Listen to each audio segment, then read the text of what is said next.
Testing. Assalamualaikum warahmatullahi wabarakatuh. Alhamdulillahi rabbil alamin. Wa bihi nasta'inu ala umuri dunya waddin. Asyhadu an la ilaha illallah wahdahu la syarikalah. Wa asyhadu anna Muhammadan abduhu wa rasuluhu la nabiyya ba'da. Allahumma salli wa sallim wa barik ala nabiyyina Muhammadin wa ala alihi wa ashabihi ajma'in. Bapak-bapak dan saudara sekalian yang dimuliakan oleh Allah Subhanahu wa taala. Kembali Allah Subhanahu wa taala mengumpulkan kita sekalian di tempat ini, memberikan kesempatan kepada kita kembali untuk mempelajari hadis-hadis Nabi Allah Subhanahu wa taala yang terkait dengan kehidupan kita, yakni masalah safar. Yang sekarang kita masuk pada poin yang ke-11.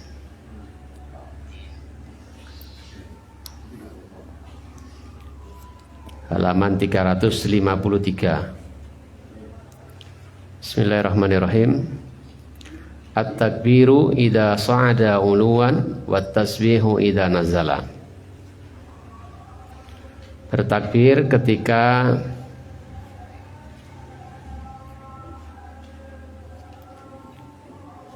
jalanan menanjak,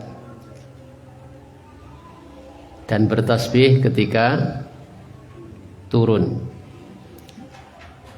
Jadi bertakbir mengucapkan Allahu Akbar ketika di dalam safar kita, jalan yang kita lalui ini naik,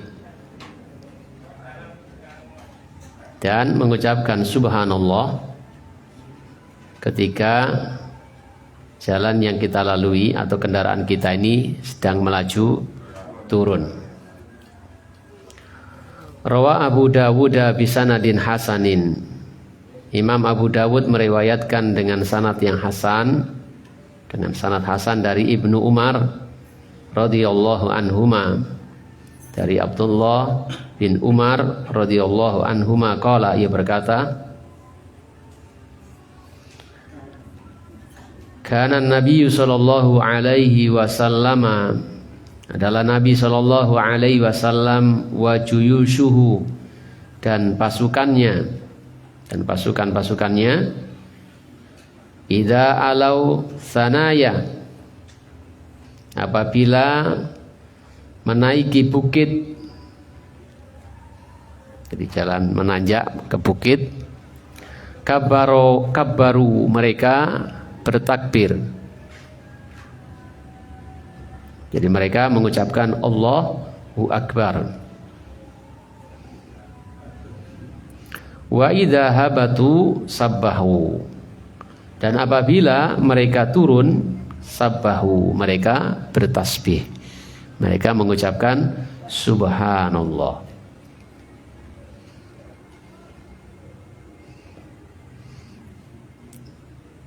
Jadi dari hadis ini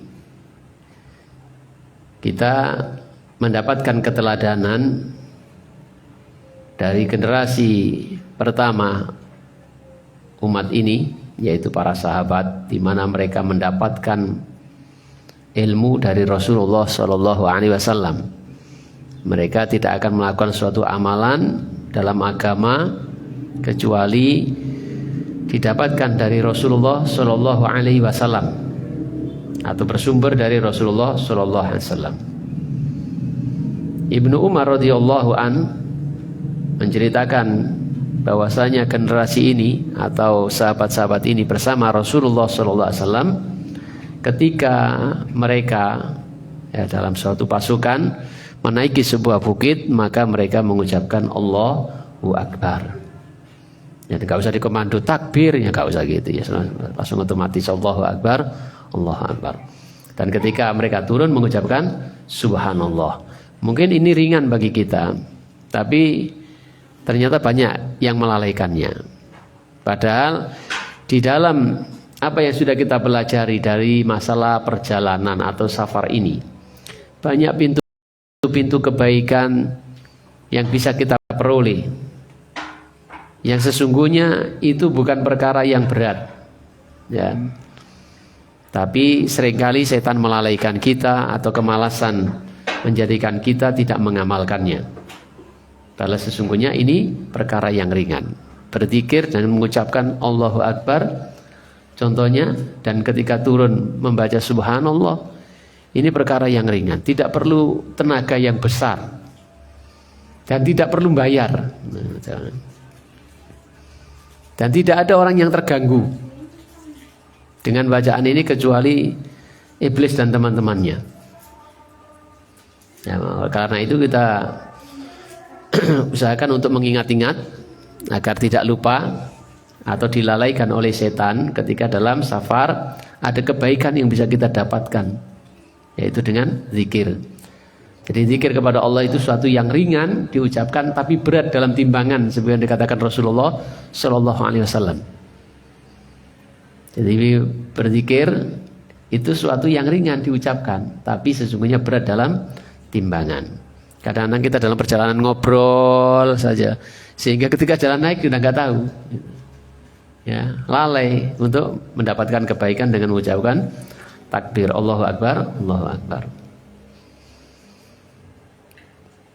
Rawal Bukhari selanjutnya, Rawal Bukhari fi sahihi, Imam Bukhari meriwayatkan di dalam sahihnya an Abi Musa al-Asy'ari, dari Abu Musa al-Asy'ari radhiyallahu an. Qala, ia berkata, kunna ma'a Rasulillah sallallahu alaihi wasallam. Kunna, kami pernah ma'a Rasulillah, bersama Rasulullah sallallahu alaihi wasallam. Fakunna idza asyrafna ala wadin, dan adalah kami idza apabila asyrafna, kami menaiki atau melewati, kami melewati ala wadin pada suatu lembah, halalna, kami mengucapkan tahlil, mengucapkan la ilaha illallah, wa kabbarna, dan kami mengucapkan takbir Allahu Akbar. Jadi kami bersama Rasulullah SAW, kata Abu Musa al-Asy'ari,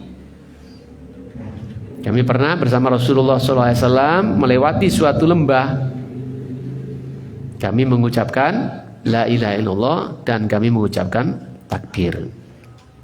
Irtafa'at aswatuna, irtafa'at, keras, meninggi, aswatuna, suara-suara kami. Jadi ternyata tahlil dan takbirnya ini suaranya kencang. Allahu Akbar. Wah, gitu. Ada la ilaha illallah gitu. Mungkin bagi sebagian kita, wah ini harus kencangkan, ini syiar ini gitu. Ternyata Rasulullah SAW menegur. Faqala Nabi SAW, lalu Nabi SAW beliau bersabda, ya ayyuhan nas, wahai sekalian manusia, irba'u ala anfusikum, irba'u, bersikap lembutlah atau pelankanlah oleh kalian, ala anfusikum, atas diri-diri kalian. Fa innakum, karena sesungguhnya kalian, la tad'una, kalian tidak sedang menyeru atau tidak berdoa, tidak memanggil as-samma, zat yang apa? Tuli. Karena sesungguhnya kalian tidak berdoa, tidak menyeru, tidak memanggil, tidak meminta kepada zat atau Allah Subhanahu wa taala yang tuli, yang tidak bisa mendengar. Wala ghaiban, dan tidak pula kepada zat yang tidak ada. Innahu ma'akum, sesungguhnya dia ma'akum, bersama kalian.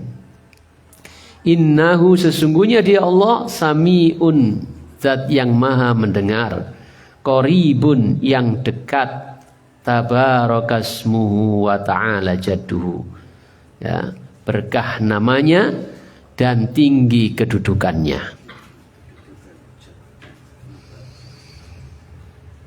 Di hadis yang kedua ini diriwayatkan oleh Imam Bukhari dalam kitab sahihnya dari Abu Musa al-Ash'ari yang menceritakan dia pernah bersama Rasulullah sallallahu alaihi wasallam, ya, dan juga sahabat-sahabat yang lainnya melewati suatu lembah dan mereka mengucapkan tahlil dan takbir, mengucapkan la ilaha illallah dan Allahu Akbar dengan suara yang keras.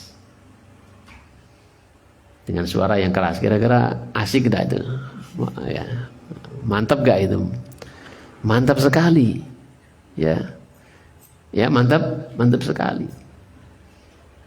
Tetapi Rasulullah SAW menegur mereka, ya menegur para sahabat, bahwasanya kita mengucapkan tahlil, kita mengucapkan zikir, takbir dan lain-lainnya secara umum, itu kan intinya kan ikhlas kepada Allah. Artinya hanya Allah yang kita harapkan. Kita berharap Allah mendengar ucapan kita. Kita menginginkan ridhonya Allah Subhanahu wa taala. Senangnya Allah Subhanahu wa taala. Bukan senangnya manusia. Kalau kita menyeru kepada Allah Subhanahu wa taala, yang kita tahu Allah itu zat yang maha mendengar, yang pendengarannya itu tidak ada sedikit pun yang sama dengan manusia, yang mampu mendengar apa yang itu namanya terdengar maupun yang tidak terdengar oleh kita, mampu mendengar semut yang ada di sana, kira-kira di balik itu mungkin lagi pacaran atau apa gitu. Allah mampu mendengar suaranya nih. Selain juga Allah mau mendengar apa yang kita omongkan. Kalau memang kita niatnya ikhlas karena Allah, hanya mengharapkan Allah, kepada zat yang telah kita ketahui maha mendengar, bukan hanya maha mendengar, kata Rasulullah SAW, dia zat yang dekat, yang bersama kita. Lalu apa gunanya kalau kita keras-keras? Ya, keras-keras. Kecuali kalau memang agama ini menyuruh mengeraskan, ya, menyuruh mengeraskan.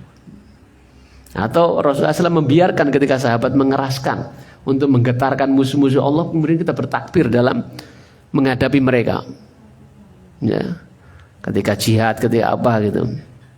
Atau seorang imam yang harus dikeraskan suaranya karena makmumnya banyak. Kalau pelan-pelan nggak dengar. Ada kebutuhannya.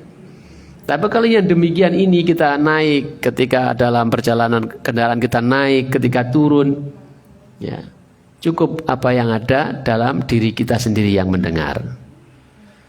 Ya, malah kalau kita keraskan bisa jadi malah menjadi riya. Ya, tanyakan masing-masing di hatinya kan, tanyakan masing-masing hatinya. Ada kebutuhan yang mungkin kita butuh untuk mengeraskan, didengar oleh samping kanan kiri kita, karena kebetulan kita ingin mengajari mereka sebagai guru.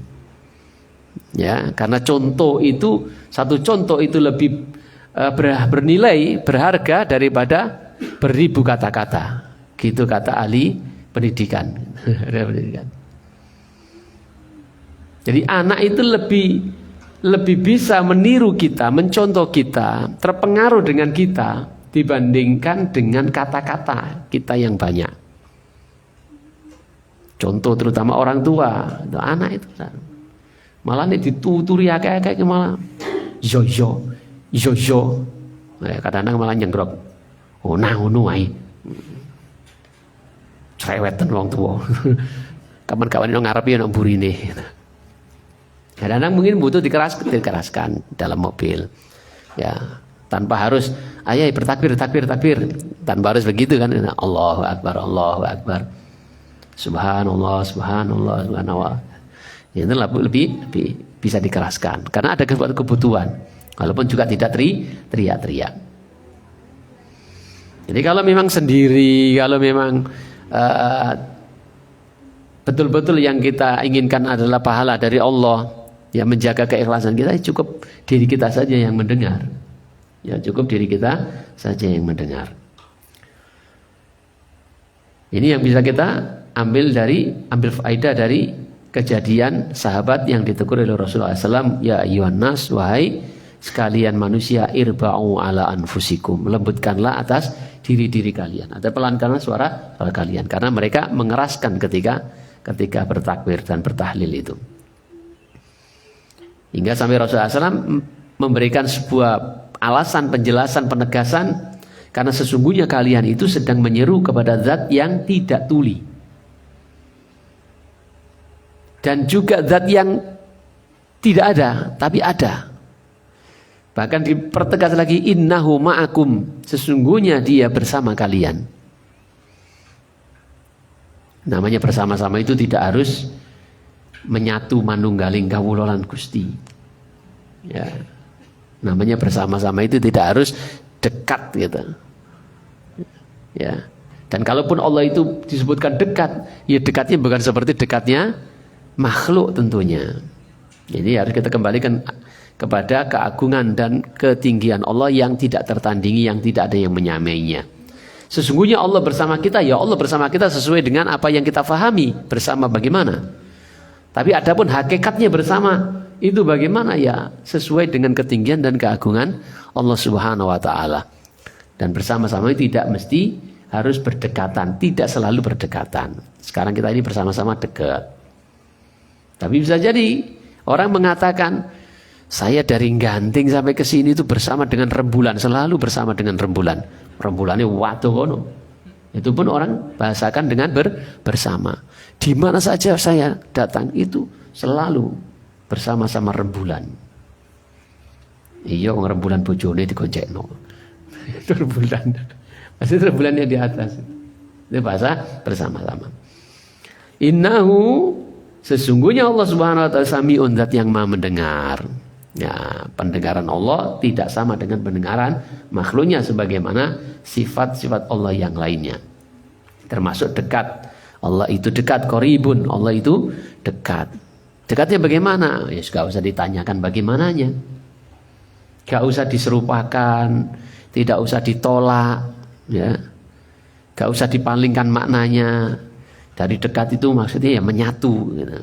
Manunggaling kawulolan, ya ada begitu. Ya, intinya, ikhwani wa akhwati fillah rahimani wa rahimakumullah, terkait dengan masalah safar, yaitu ketika kita perjalanan naik kita mengucapkan Allahu Akbar, ketika perjalanan turun kita mengucapkan Subhanallah, dan itu diucapkan dengan lirih, ya, hanya diri kita sendiri yang mendengarnya. Tentu dengan harapan ini lebih bisa menjaga keikhlasan. Ya. Selain itu juga ada tambahan dari para sahabat, ya, perilaku para sahabat, mereka mengucapkan tahlil, ya, selain juga takbir ketika memasuki suatu lembah gitu.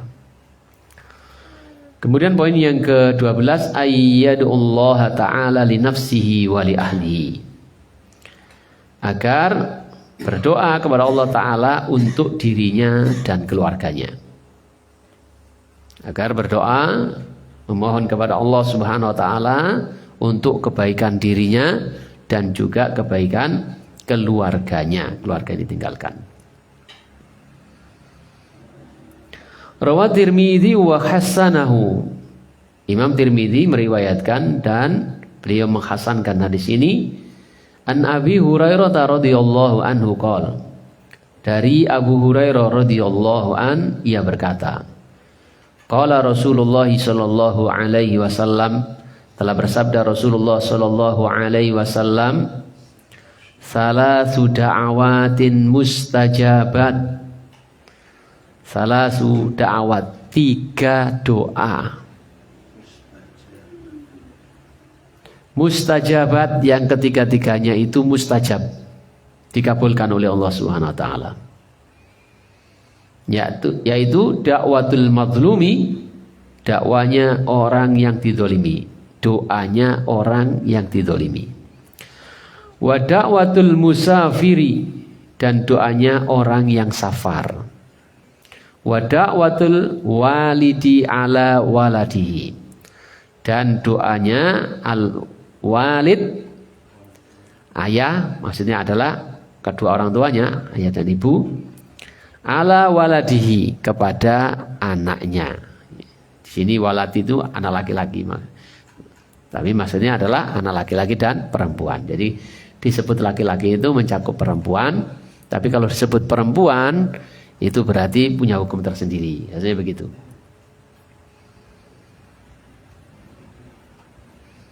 Jadi misalnya kita mengucapkan dalam suatu ruangan ada laki-laki dan perempuan, kita mengucapkan assalamualaikum. Nah, kalimat kum itu kembali kepada kalian laki-laki. Ya, tapi yang dimaksud adalah semua yang ada di ruangan itu, baik laki-laki maupun perempuan. Seperti juga perintah-perintah, ya kebanyakan dengan menggunakan kata ganti atau dhamir laki-laki.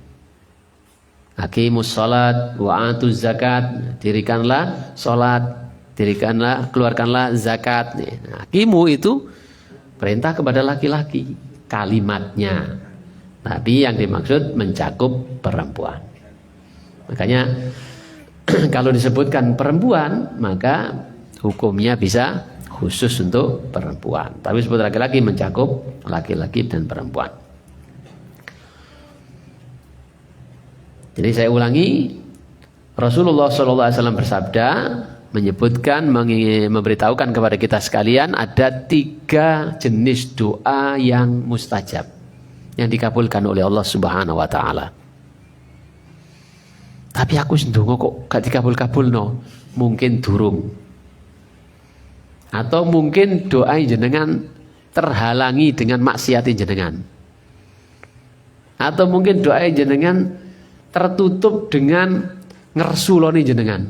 Ya, harus ndonga kecil cek gak iki ngersulo, artinya apa, berputus asa dengan doa itu, akhirnya yang menjadi penyebab tidak dikabulkan. Jadi ada penghalang-penghalang yang doa itu tidak dikabulkan. Ya. Seperti orang yang disebutkan Rasulullah SAW, ada seorang musafir yang digambarkan rambutnya acak-acakan, pakaiannya lusuh, saking jauhnya perjalanan, sehingga butuhnya kepada Allah itu sungguh besar. Nah, itu termasuk memintanya sungguh-sungguh, itu termasuk faktor terkabulnya doa. Sangat butuh itu termasuk faktor terkabulnya doa. Apalagi dia dengan mengangkat kedua tangannya, yang kata Rasulullah SAW, Allah itu malu tidak mengabulkan doa orang yang mengangkat kedua tangannya kemudian tangannya diseleno tapi belum dikabulno. Apalagi dia menyebut dengan nama Allah, ya Rabbi gitu. Ya Rabbi. Jadi faktor-faktor yang menjadikan doa itu mustajab itu dilakukan oleh si laki-laki disebutkan Rasulullah SAW ini. Kebutuhan yang sangat besar, ya. Ya, dalam kepayahan itu kan sangat butuh kepada mengangkat kedua tangannya, menyebut nama Allah Subhanahu Wa Taala, berwasilah dengan asma Allah. Tapi kata Rasulullah, tapi yang dimakan itu makanan yang haram, yang dipakai dari hasil yang haram, apapun itu kok haram, bagaimana Allah akan mengabulkan? Artinya mestinya dengan faktor-faktor yang menjadikan doa itu mustajab, dia diijabahi oleh Allah doanya, tapi karena ada hal-hal yang tadi sebutkan Rasulullah SAW, makanan yang haram, pakaiannya haram, maka doa itu menjadi tertutup, tidak dikabulkan oleh Allah, ada penghalangnya. Tapi ngomong kafir itu dongo, bahkan nonggone orang nang masjid itu dikabulno sugih-sugih, nah iku diululu, ya. Allah itu menunda, ya, memberikan waktu kepada mereka untuk terus bermaksiat, ya, durhaka. Ya, itu diululu, gak kena diri ngono iku. Gitu, iri kok iri wong kafir piye. Ya. Jadi kita kembali kepada hadis ini. Jadi ada 3 macam doa yang doa itu mustajab, yakin mustajab. Ya, karena ini ucapan Rasulullah SAW. Di antara konsekuensi keharusan orang yang telah menyatakan wa asyhadu anna Muhammadar Rasulullah, aku bersaksi bahwasanya Muhammad itu adalah utusan Allah, di antaranya adalah membenarkan apa yang diucapkan oleh Rasulullah. Baik itu menceritakan tentang kisah atau perintah atau larangan, semuanya dibenarkan. Mungkin juga gak bisa dimengerti gitu hakikat dari larangan atau perintah tersebut, tetap harus yakin, ya, tetap harus yakin yang diucapkan Rasulullah SAW itu pasti benar. 3 doa yang mustajab itu adalah doanya orang yang dizolimi. Kemudian yang kedua adalah doanya orang yang safar. Nah, di sini dimasukkan dalam bab ini, bab safar ini, adab safar ini, karena ada kalimat wada'watul musafir dan doanya orang yang safar. Agar kita yang sedang safar itu memperbanyak doa, mengambil kesempatan waktu yang mustajab di dalam berdoa, kita manfaatkan. Selain membenarkan ucapan Rasulullah SAW, kita memanfaatkan waktu yang mustajab itu, meminta kepada Allah Subhanahu Wa Taala kebaikan untuk diri kita dan juga orang-orang yang kita cintai, keluarga kita, teman-teman kita, ya, aktivitas kita. Ya. Kita mintakan kebaikan kepada Allah Subhanahu Wa Taala. Mumpung doa waktu itu mustajab. Apalagi sekali lagi faktor yang lain ada di sana, sedang safar, sedang butuh-butuhnya. Apalagi Rasulullah SAW menyebutkan itu termasuk mustajab. Jadi minta kepada Allah Subhanahu Wa Taala, minta apa saja, kebaikan dunia ataupun kebaikan agama kita, kebaikan akhirat kita, hajat-hajat kita yang belum terpenuhi, hajat anak-anak kita, istri kita. Minta kepada Allah Subhanahu Wa Taala, ya Allah, bojoku wis pengen umroh ya Allah. Jangan ijabahi, gitu, ya. Yakin aja, ya, yakin aja. Mungkin nggak seketika itu terus ujuk-ujuk teko Mekah, ya enggak, gitu. Nah, kesempatan waktu berdoa. Kalaupun belum dikabulkan oleh Allah, doa kita itu sudah diberikan kebaikan oleh Allah dengan kita mampu berdoa. Makanya Umar bin Khattab itu pernah mengatakan, saya itu tidak khawatir jika doa saya itu tidak atau belum dikabulkan oleh Allah Subhanahu Wa Taala. Justru yang saya khawatir itu kalau saya sudah malas untuk berdoa. Ya, justru yang saya khawatirkan itu kalau diri saya ini sudah malas untuk berdoa. Artinya sudah tidak mendapatkan kebaikan karena sudah malas berdoa. Malas untuk beribadah kepada Allah Subhanahu Wa Taala. Doa itu adalah mukhul ibadah. Kata Rasulullah SAW, doa itu adalah mukhul ibadah, saripatinya ibadah. Bahkan sholat itu sendiri artinya adalah doa. Makanya ini kita manfaatkan kesempatan safar itu, gunakan untuk memperbanyak doa. Yang memperbanyak doa. Doa apa saya kebutuhkan? Kalau nggak begitu ya zikir kepada Allah Subhanahu Wa Ta'ala, perbanyak sholawat. Ya cukup didengar diri sendiri aja. Nah, baca tasbih, tahlil, tahmid, ya, subhanallah walhamdulillah wala ilaha illallah wallahu akbar. Ringan diucapkan tapi berat dalam timbangan. Dan yang ketiga adalah doanya orang tua kepada anaknya. Yang mau awak dhewe iki dadi wong tua yang memperbanyak doa. Ya, perbanyak doa untuk anak-anak kita. Mumpung kita masih bisa berdoa.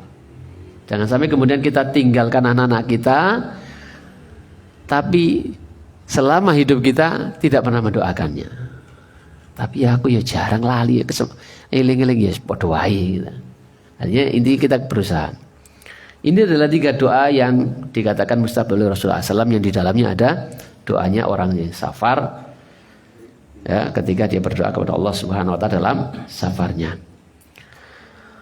Ikhwani wa akhwati fillah rahimani wa rahimakumullah, terkait dengan doanya orang yang terzalimi ini banyak hadis-hadis yang mengingatkan kita agar tidak berbuat zalim. Ya. Allah Subhanahu Wa Taala mengharamkan dirinya untuk menzalimi orang lain, beri makhluknya. Maka hendaknya kita juga berusaha untuk tidak menzalimi, berbuat zalim. Baik berbuat zalim kepada diri sendiri, berbuat zalim pada orang lain, lebih-lebih berbuat zalim kepada Allah Subhanahu Wa Taala. Terkait dengan doanya orang terzalimi ini tidak dibatasi orang muslim saja. Ya, orang fasik, orang kafir pun kalau dia terzalimi maka Allah ijabahi doanya. Walaupun mungkin caranya berdoanya mungkin enggak sesuai dengan cara Islam. Doanya orang yang terzalimi itu mustajab. Nah, Rasulullah SAW menyebutkan secara umum wa da'watul mazlumi, doanya orang yang dizalimi. Di antara riwayat-riwayat yang memperingatkan kita agar tidak berbuat zalim kepada orang lain, agar kita takut dengan doanya orang yang dizalimi. Di antaranya adalah hadis Nabi Shallallahu Alaihi Wasallam diriwayatkan Imam Bukhari dan Muslim. Beliau bersabda, "Wattaqu da'watal mazlum." Dan takutlah kamu kepada doanya orang dizalimi. Fa innahu laisa bainahu wa bainallahi hijab. Karena sesungguhnya antara dia saat dia dizalimi itu dengan Allah Subhanahu wa taala itu tidak ada pembatas. Makanya ada ulama yang saya nggak baca langsung kitabnya, tapi ada ikhwan yang mengatakan, menyandarkan kepada salah satu ulama ucapan, jadilah kamu orang yang dizalimi, jangan menjadi orang yang menzalimi. Kun madluman wala takun zaliman. Jadilah kamu, kalau memang itu pilihannya gitu, antara menzalimi dan dizalimi, maka lebih baik kamu milih menjadi orang yang dizalimi, jangan menjadi orang yang berbuat zalim. Karena ketika kamu dizalimi, ketika kita dizalimi di dunia, ya, kita akan mendapatkan balasannya kelak di akhirat. Ya. Tapi kalau kita berbuat zalim di dunia, kita juga akan membayar kelak di akhirat. Gitu. Ya rugi-rugi saya kira apa-apa lah, sing penting besok gak rugi ngono. Rugi donya ora dadi apa-apa, rugi akhirat bakal cilaka. Gitu. Cari wong tua-tua mbiyen ngono. Jadi kalau memang ada pilihan seperti itu, jadi enak wong mukmin niku ini bersikap ngene iku enak, atine tenang, ya, atine tenang, gitu, ora ngotot ae, gitu, ngegas ae, brengkel ae, ngalahan, apa meneh mbek dulure muslim wis ngalahan, gitu. Dengan sebab adanya bengkrengan itu karena memang saling tidak mau mengalah kan umumnya, dulur mbek dulur karena harta warisan kemudian saling nggak mau ngalah gitu, akhirnya jadilah bengkrengan mbek dulur dhewe. Gitu. Jadi Rasulullah SAW mengingatkan kepada kita, wattaqu da'watal mazlum. Takutlah kamu dengan doanya orang yang terzalimi. Karena sesungguhnya laisa bainahu fa innahu laisa bainahu wa bainallahi hijab. Karena sesungguhnya antara dia dengan Allah itu tidak ada hijab, tidak ada pembatas. Artinya kalau dia minta kepada Allah itu tembus gitu loh. Didengar oleh Allah Subhanahu wa taala, ya, diijabahi oleh Allah Subhanahu wa taala. Jadi ini kalau kita dilok-lokno ngene-ngene ya wis lah gitu. Sabar ya Lur. Sabar gitu. Difitnah gini-gini ke sabar gitu. Mendingan didoakan aja yang baik-baik. Tapi wis gak iso. Oh jenenge wong pesisir kudu ngegas ae gitu. Gak iso dihindari okole kadang-kadang iku cek ngalano akal gitu lho. Gitu. Ya, akhirnya kita terpancing juga, akhirnya melu ngerasani dia dan sebagainya. Aduh, oleh dosa meneh ya. Gitu. Ya wis ngono ngalah wae ya wis.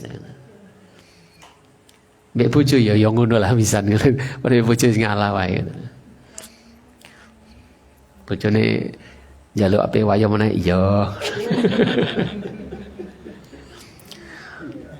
Di dalam riwayat yang lain Rasulullah SAW juga bersabda, da'watul madlumi mustajabah. Doanya orang yang dizalimi itu mustajab. Wa in kana fajiron, meskipun dia seorang yang fajir, orang yang ahli maksiat, orang yang banyak dosa. Kalau dia dizalimi, tetap jika dia berdoa, doanya mustajab. Karena kefasikannya, kefujurannya itu hanya untuk dirinya sendiri, ya bukan untuk orang lain. Gak ada pengaruhnya dengan orang lain, gak ada efeknya dengan orang lain dalam hal ini. Ya.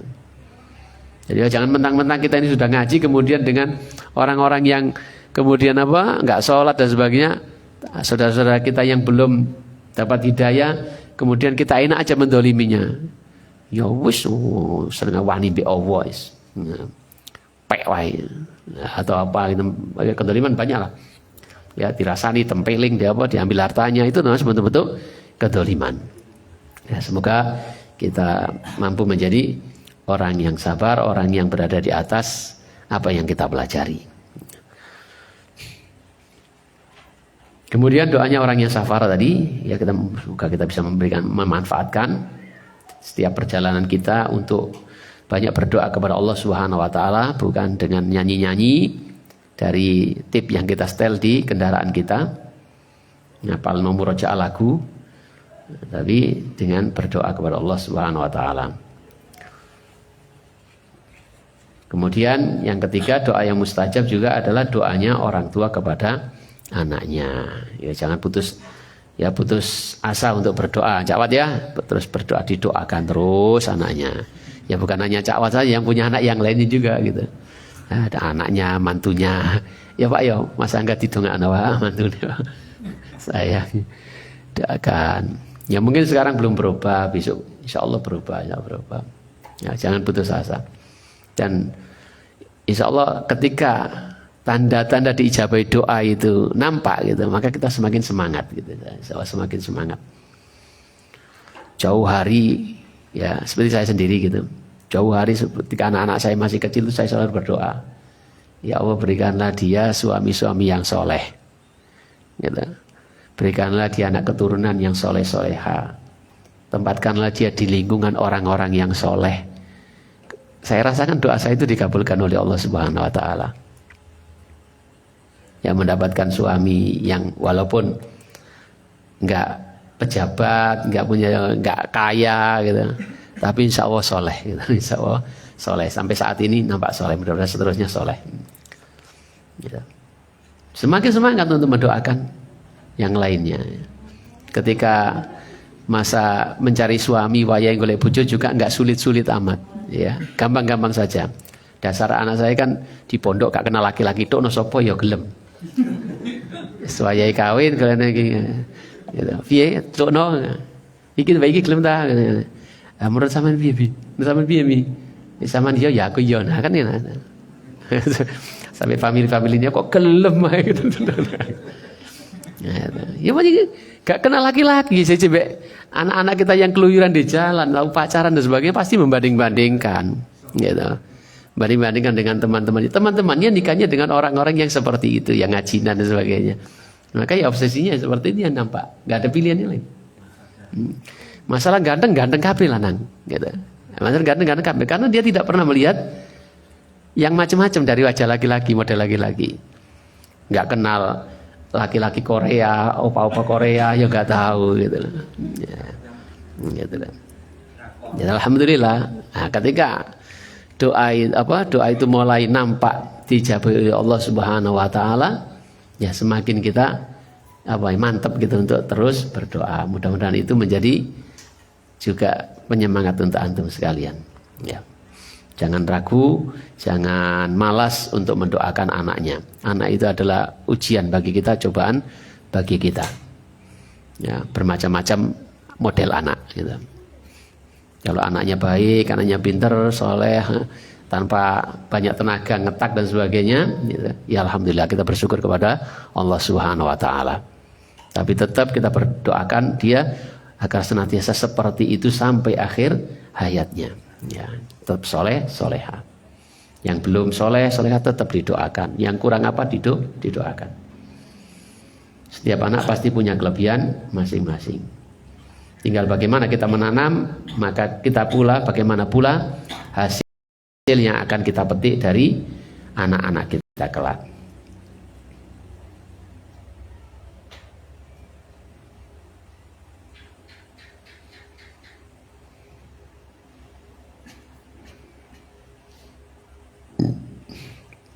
Kita lanjutkan.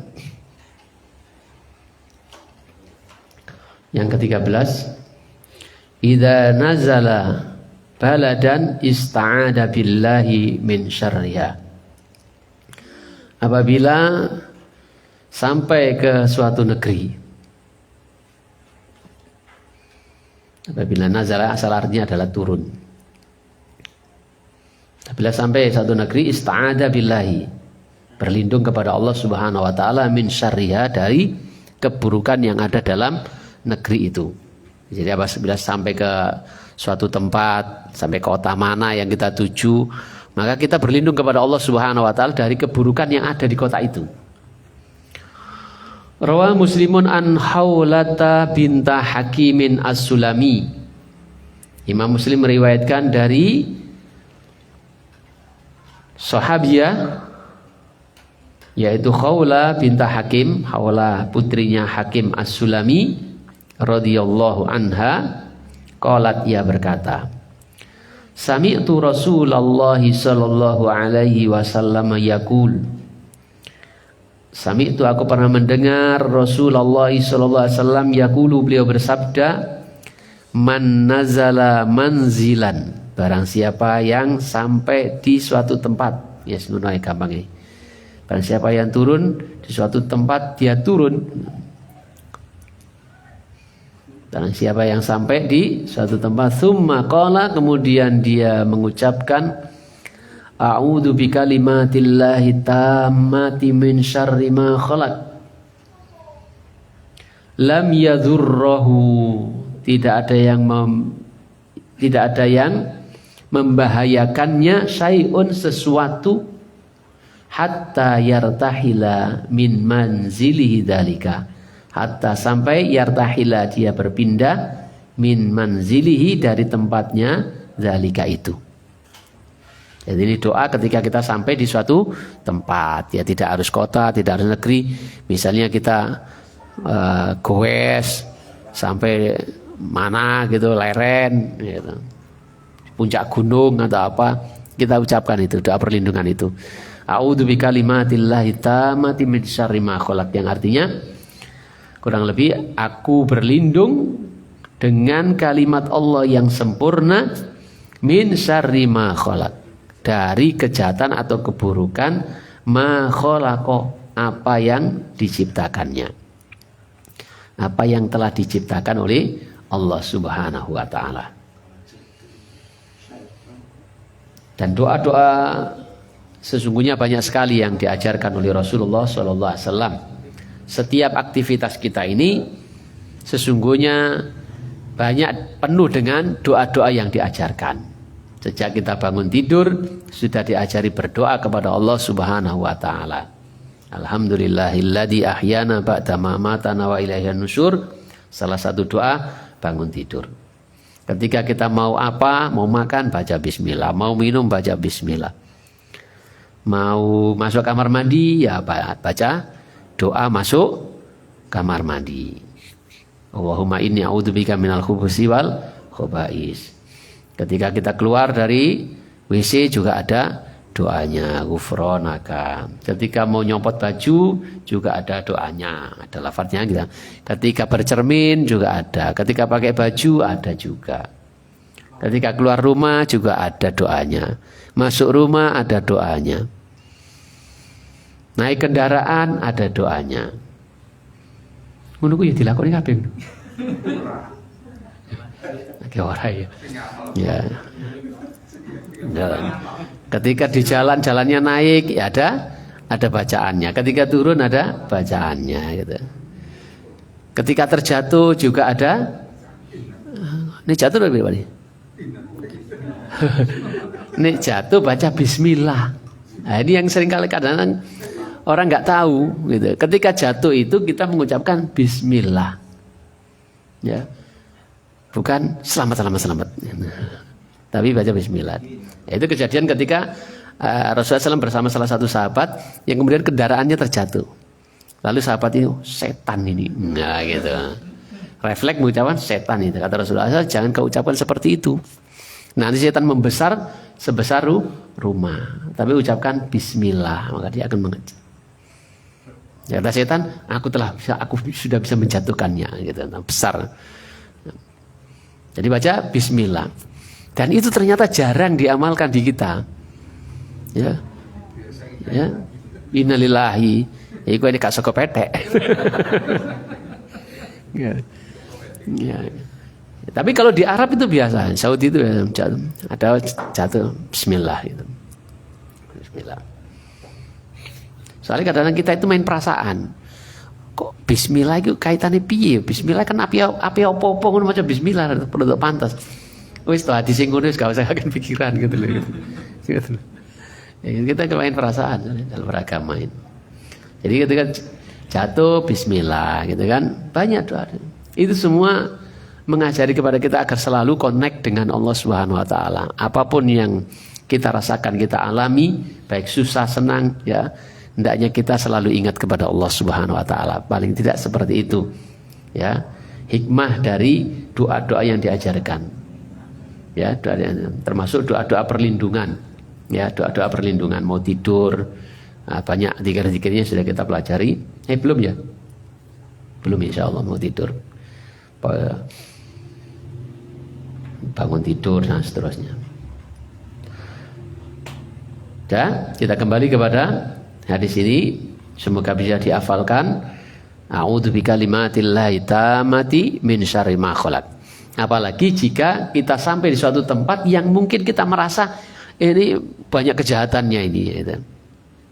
Atau ketika dimasukkan ke dalam safar, dari bab safar ini, karena kalau kita sampai di suatu tempat yang kita tuju, seringkali kita nggak ngerti dengan kondisi di kota itu, kebiasaannya bagaimana, ya, kemudian perilaku orangnya bagaimana.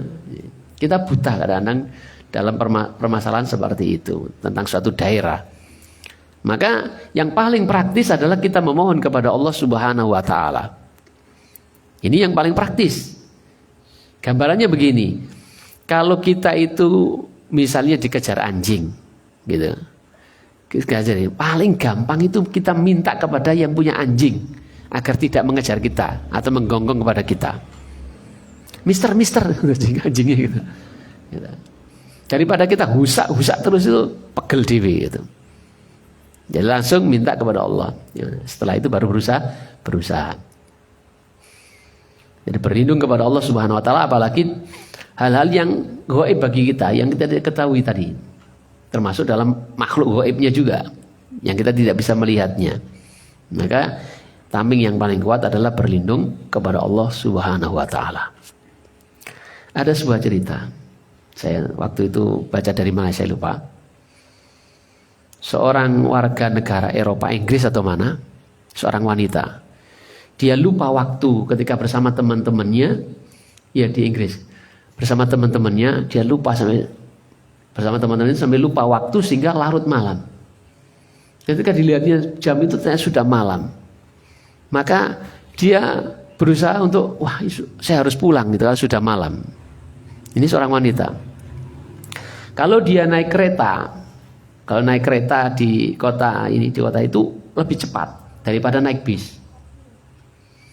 Tapi di kereta ini seringkali, di stasiun itu seringkali banyak kejahatan. Orang-orang penumpang itu banyak mendapatkan kejahatan bahkan sampai pembunuhan. Seringkali terjadi dalam berita di stasiun itu. Tapi kalau di naik bis itu lebih aman, tapi agak jauh. Tapi karena dia memang sangat butuh keburu-buru pulang gitu, sangat ingin sampai di rumah, akhirnya dia naik kereta. Maka dipilihlah dia kereta. Ketika dia masuk di stasiun tidak ada orang satupun kecuali seorang laki-laki. Lalu dia jenenge was-was, ada wanita dewean malam-malam sepi, hanya ada laki-laki. Kemudian dia membaca. Ya, apa yang dia mampu baca di antaranya Bismillahirrahmanirrahim la yadurru ma'asmi syai'un fil ardi wala fis sama' wa was-sami'ul alim. Doa zikir pagi dan sore. Ya. Dengan menyebut nama Allah tidak ada yang bisa membahayakannya baik langit maupun bumi. Tidak ada sesuatu pun yang dapat membahayakan baik di langit maupun di bumi. Itu baca berkali-kali. Lalu dia lewati orang itu yang sedang duduk itu lewati. Sampai kemudian masuk ke kereta. Sampai di rumah besok paginya dia membaca suatu berita. Telah ditemukan seorang wanita yang meninggal dunia di stasiun pada jam-jam itu. Jam yang mana dia waktu itu ada di stasiun. Beberapa menit setelah dia naik kereta. Dan penjahatnya telah ditangkap. yaitu seorang laki-laki yang dia lihat malam hari itu. Kemudian saking penasarannya, maka dia datangi ke kantor polisi. Minta izin ke kantor polisi, dia bukan keluarga dan sebagainya, dia ingin ketemu dengan seorang laki-laki itu. Saking penasarannya. Kemudian ditemukan. Dia bertanya, "Sampean mengenal saya?" "Enggak." "Pernah melihat saya?" "Enggak." "Ingatlah, lihat lagi. Lihatlah saya," gitu. Diingat, "Oh iya, tadi malam saya lihat sampean di stasiun bersama beberapa orang laki-laki di belakang sampean." Gitu. Jadi dia ingat. Terus wanita ini bertanya, "Kenapa sampean kok tidak membunuh saya waktu itu? Kenapa sampean tidak membunuh saya? Padahal kita sedang berduaan saja, tidak ada orang. Kok nggak menjamret saya dan membunuh saya?" Kata laki-laki itu lagi, "Karena saya melihat di belakang Anda itu ada beberapa laki-laki bersamamu." Padahal sendiri nggak ada. Jadi Allah datangkan penjaga seperti begitu dengan berlindung kepada Allah Subhanahu Wa Taala itu. Pernah juga saya baca di sebuah majalah tahun 90-an awal itu aja. Seorang mahasiswa di Surabaya. Dan mahasiswa ya aktivis dakwah gitu. Naik di angkot, kemudian ketika penumpang pada turun, kebetulan dia belum sampai tempatnya sehingga dia nggak turun. Lalu kemudian oleh penumpang yang di sebelahnya itu dia keluarkan pisau dan ditempelkan di tubuhnya, minta agar barang bagian ditinggalkan, HP-nya dan sebagainya. Lalu saking takutnya dia, kemudian dia membaca apa yang biasa dia baca di pagi dan sore itu, Bismillahirrahmanirrahim. Terus ternyata tangannya gemeter. Laki-laki ini gemeter sampai kemudian terjatuh, kemudian dia turun, minta berhenti, kemudian dia turun. Dan kita tengok laki-laki itu ngomel-ngomel gitu. Gitu. Artinya itulah adalah faedah-faedah yang tidak disebutkan dalam hadis Nabi. Artinya kalau kita bersungguh-sungguh memohon perlindungan kepada Allah Subhanahu Wa Taala, apalagi dengan kalimat-kalimat yang memang diajarkan Rasulullah, insya Allah Allah akan melindungi kita. Jadi nggak perlu latihan sakti-saktian. Ya, kalau sampai dipukul kemudian mental, itu kurang sakti. Ya, yang sakti itu ketika Anda mau dijahati nggak jadi, itu sakti. Ketika orang membunuh Anda, kemudian nggak jadi membunuh Anda, itu sakti sampean gitu. Tapi kalau dia mau bunuh sampean gitu, kemudian dia terpental, itu belum sampai sakti banget. Gitu. Ikhwani wa akhwati fillah rahimani wa rahimakumullah, mungkin sampai di sini dulu ngaji kita. Mudah-mudahan pada pertemuan berikutnya bisa kita lanjutkan hadis berikutnya. Dan apa yang sudah kita pelajari dari 3 hadis ini atau 4 hadis ini, mudah-mudahan menambah ilmu bagi kita dan semoga Allah memberikan manfaat dan kekuatan untuk bisa mengamalkannya. Subhanakallahumma wa bihamdika asyhadu an la ilaha illa anta astaghfiruka wa atubu ilaik. Assalamualaikum warahmatullahi wabarakatuh.